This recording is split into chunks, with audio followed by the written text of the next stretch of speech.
Hello, hello, hello, everyone.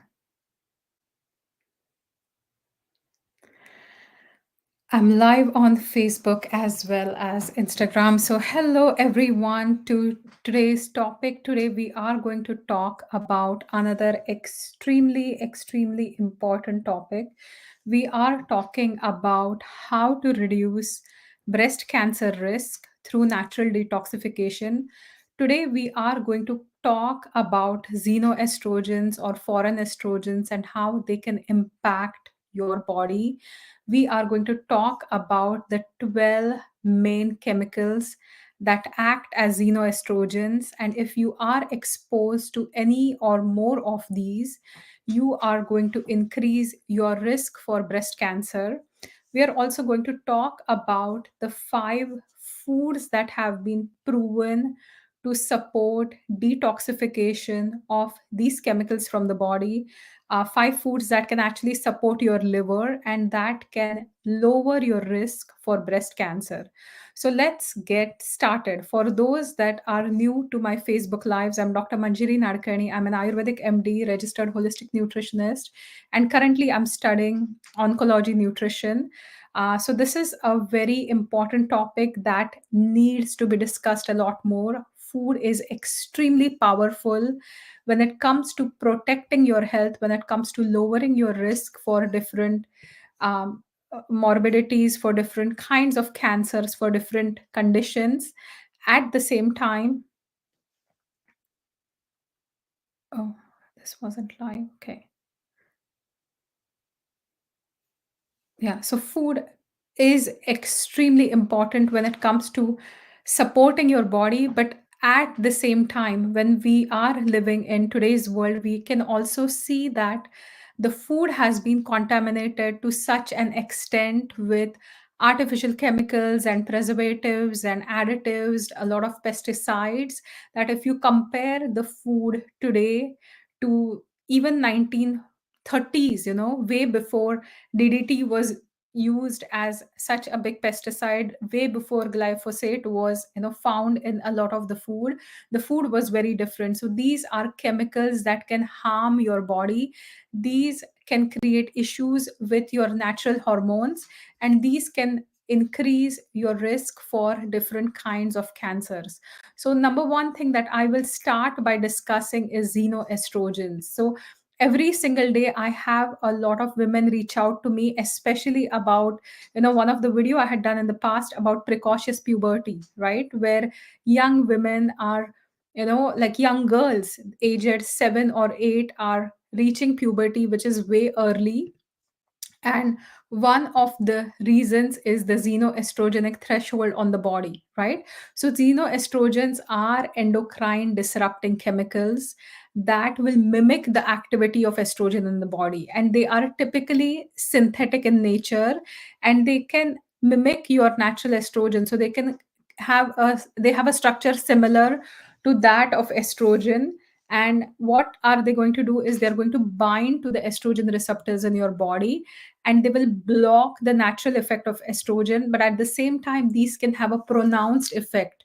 So an example, if estrogen is dividing a cell into 2 or 4, xenoestrogens can make the same cell divide hundreds of times, and that's how they are going to create tumors or create other conditions.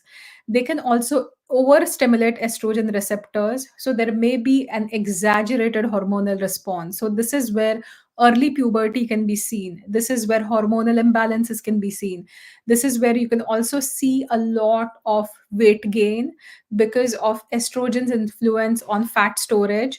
And this can also cause breast cancer as well as prostate cancer in men, breast cancer in women, but can also occur in men, right?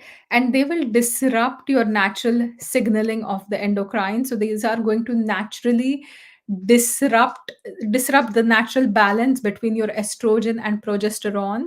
And these can also impact other hormones besides estrogen progesterone. They can also eventually impact thyroid. Thyroid dysfunction is linked to a lot of xenoestrogens as well. These can cause infertility, these can also cause metabolic disorders.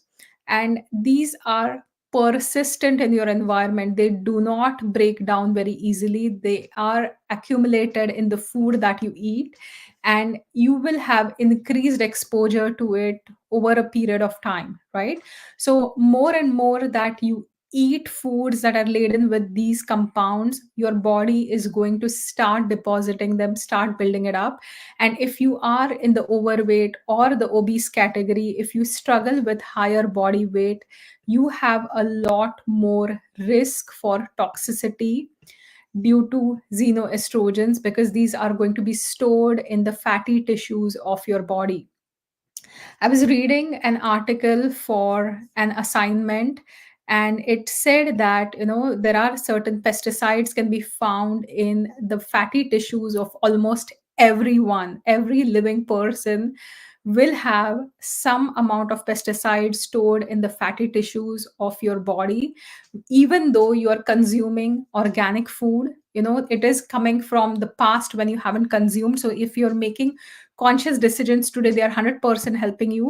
But this is why it is important to be able to detoxify your body, and especially look at supporting the liver, look at supporting detoxifying your body of the toxic fat as well. So that's extremely important.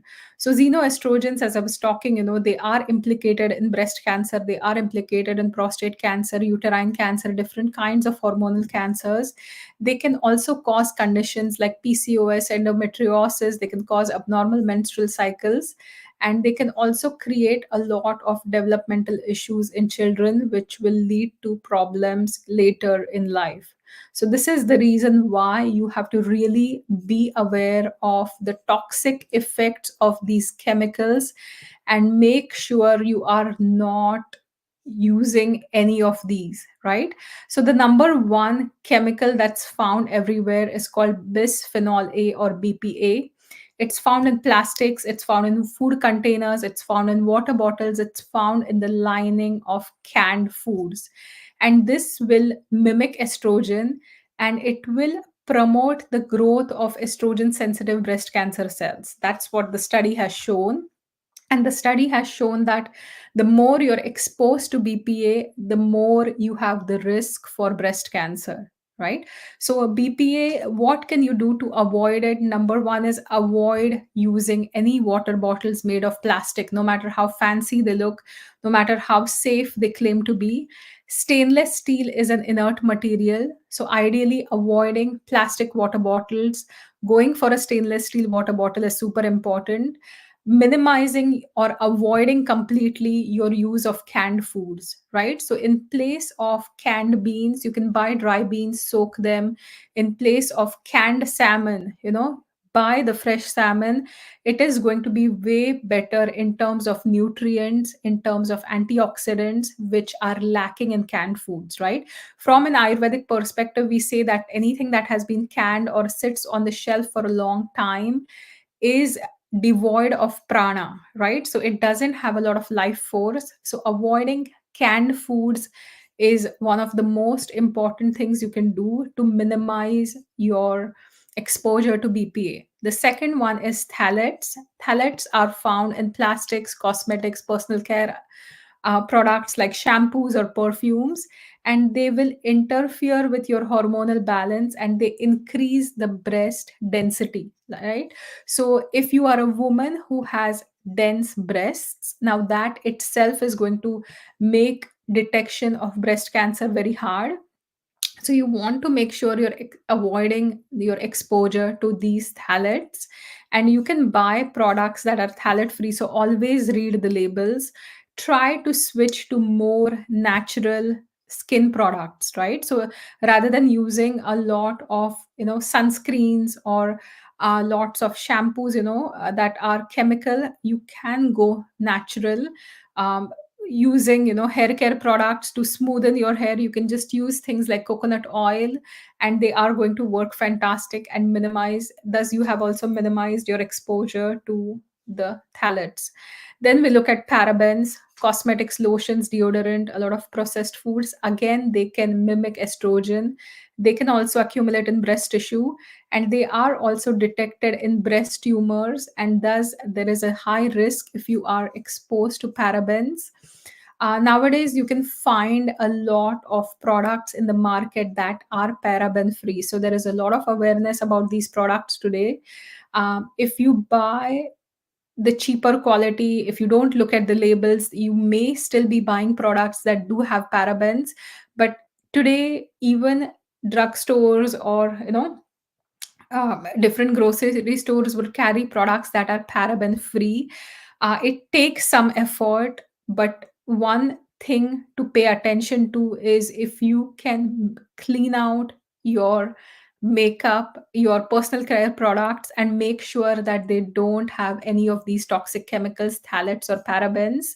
So, your shampoos, your makeup, your conditioner, your lotions have to be all phthalates and paraben free, and these are the two things you need to always look for on the labels. And only if your products are free from these two, you can start using those in your day to day life. The next one is PCBs, which are polychlorinated biphenyls. So PCBs are products of contaminants. They're found in industry chemical. They are found in fish and meat, especially farmed fish which have been farmed near industrial areas. So if any of the industrial wastes are put into the water and that's where your fish is farmed, you are going to have a higher risk for these PCBs, and they have a highly estrogenic effect, and they can also alter the breast tissue development. They can create early puberty. They can also increase your risk for breast cancer.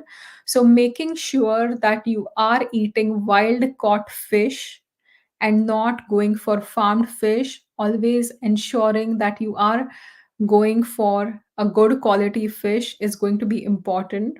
Dioxins, again, industrial products, contaminated animals is where they'll be found.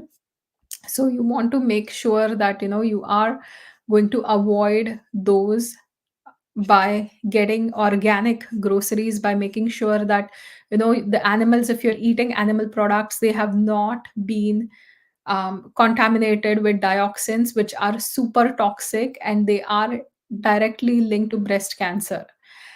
Atrazine is a herbicide that's used in agriculture. Um, there are several other, pesticides like endosulfan. There is methoxychlore. So these three can be linked together. DDT is common as well. So these are some of the pesticides. So if you are someone who is spraying pesticides in your backyard or on your lawn, it is not a good idea to do that because it is going to increase your risk and that could directly contaminate your water as well. So avoiding these pesticides, making sure that these xenoestrogenic pesticides have to be avoided, always trying to buy organic groceries. And if you cannot afford going completely organic on your groceries, at least look for the environmental working groups dirty dozen, right? So certain foods that are um, laden with chemicals, laden with pesticides. So when there was a study done on pesticides and chemicals, certain foods were found to have a lot of pesticides, up to 95 pesticides. So like lettuce is one of the most contaminated ones. um, so making sure you go for the list. I'm trying to pull up my list for the dirties dozen. I was just working on an article for pesticides. So if you want to have, or if you're not sure that you can afford eating everything organic, um, at least look for foods that are pesticide free when it comes to the dirties dozen. So just give me a minute. I'm just going to pull up C3C. Yeah, so things like strawberries, so you have to avoid eating non-organic strawberries. This year I bought like a big strawberry planter, organic strawberries, and I was eating my own. Spinach, kale, collard, mustard greens. These greens can be easily grown at home and they are free from pesticides. Grapes, peaches, pears, uh, nectarines, apples, always buy these organic. Apples, you can always buy organic. You can also get them cheaper at the grocery store if you buy in bulk. Peppers, hot peppers, cherries, blueberries, green beans are things that should always be eaten organic. At the same time, there are certain clean 15 products which are foods that you can consume even though they are non organic because they have the minimal pesticide residue. So things like avocados or sweet corn, pineapple, onions, papaya, asparagus, honey melon dew, cabbage, watermelon, mushrooms, mango, sweet potato, carrots, peas, so these are things that it's fine if you buy them non organic, but at least the dirty dozen, you want to make sure that you're always buying organic ones. And always, if you suspect you're falling sick constantly or if you're having a lot of hormonal imbalances, also getting your drinking water checked would be one idea. Avoid any pesticides in your home. If you have home plants, if you like house plants like me, using neem as a you know insect repellent, which is a natural one. If you love gardening as much as I do, I use a lot of clean uh, natural products, like diatomaceous earth or neem on my plants. And if you use a lot of insecticides, a lot of these chemicals, they are going to increase your risk for breast cancer. Then there are also certain polybrominated diphenyl ethers, which are flame retardants, and those can also be present in your furniture, in electronics, in building materials. And these are also known to disrupt your hormonal function. They can impact your breast, they can impact your reproductive health, they can also disrupt your thyroid function. So, always when buying furniture, make sure it's flame retardant free, right? And limit the exposure to dust in the home by constantly vacuuming, cleaning your home, making sure you're having, air purifiers or air purifying plants, and those will minimize your exposure. Then there are alkyl phenols, which are found in industrial detergents, plastics, some personal care products, which can also mimic estrogen. So again, what you can do is avoid those, look for these in your products. The next one is perfluorooctanoic acid, PFOA. So today they are found in a lot of non-stick cookwares. They are found in water repellent fabrics, also in food packaging. So PFOA is associated with changes in hormonal levels. It increases your risk for breast cancer. And one thing to do is, rather than using non-stick cookware, which is um, loaded with these PFOAs, what you could do is opt for stainless steel cookware. So when I use like cooking cookware in my daily life, it's always stainless steel. And if you heat it to a higher temperature, stainless steel being inert, it's not going to change the composition, but at the same time it can make it a little, you if you season it well, you can make it work like non-stick too. So make sure that you're avoiding any of these non-stick cookware and really making sure that you are going to replace all of these with clean either stainless steel cookware, or you could go for earthen pots. If you're like me, I like some earthen, clay pots as well, but I make sure they're completely clean, right? So now we will talk about 5 natural foods that can detoxify excess estrogen from your body, and we'll talk about a little science behind it as well. So number one thing to include in your daily diet is cruciferous vegetables. So whether we talk about broccoli, whether we talk about kale, whether we talk about Brussels sprouts, whether we talk about cabbage, radishes, turnips, these are all cruciferous vegetables, and they have compounds like indole 3 carbinol and sulforaphane, which support the liver detoxify.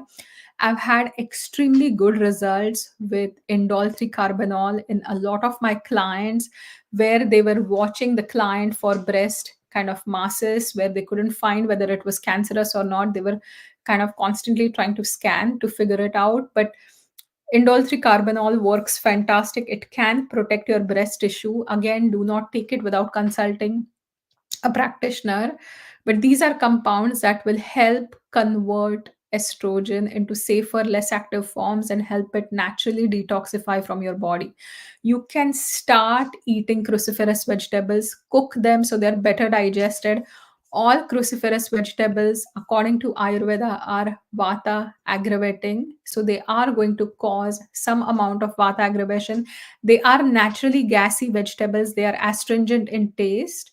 So that's where you're going to see this vata effect. And that's why cooking them, making sure you're adding some ghee when you're cooking these cruciferous vegetables is important, but they are going to support your body detoxify excess estrogens from your body. So that's extremely important to note, and that's extremely important to follow, right? So there was a study done where there are several studies rather on I3C which modulate estrogen metabolism, and they will help reduce the risk of estrogen sensitive cancers, right? So rather than supplementing, even if you have at least a cup of cruciferous vegetables every single day in your diet, you could go for cabbage soup, or you could go for broccoli soup, or you could saute it, you could stir fry it, there are so many ways, you could make pakoras out of cabbage or cauliflower. So any way that you enjoy,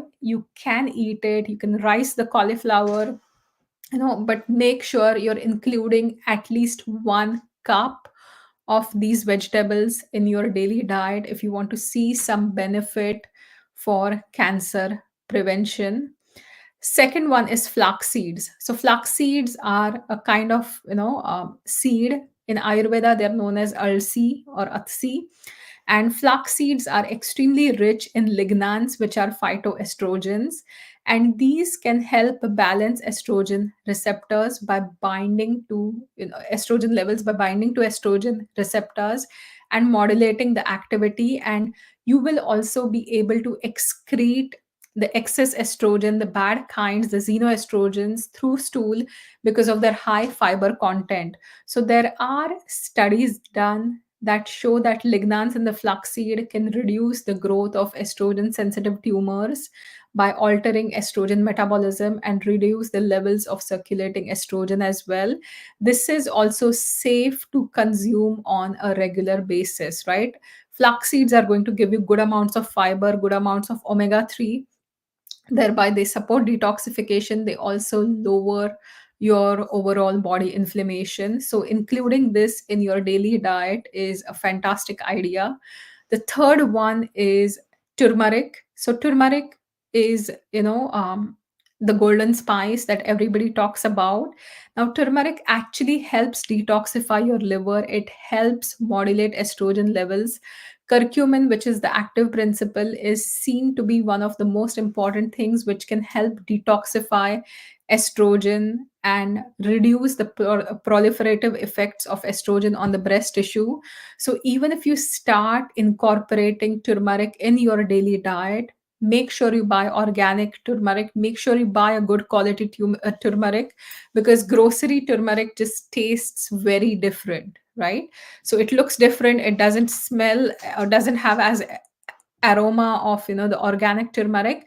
So we do have organic turmeric at Blue Water Nutrition if you're interested, but adding minimum of half a teaspoon twice a day to your diet is going to give you the benefits of curcumin. And organic turmerics often have a higher concentration of curcumin than the grocery store ones, right? So buy a clean organic turmeric. Minimum is half a teaspoon twice a day. If you are a pitta dominant individual, if you have a lot of excess body heat or gastritis, then I would caution against using turmeric.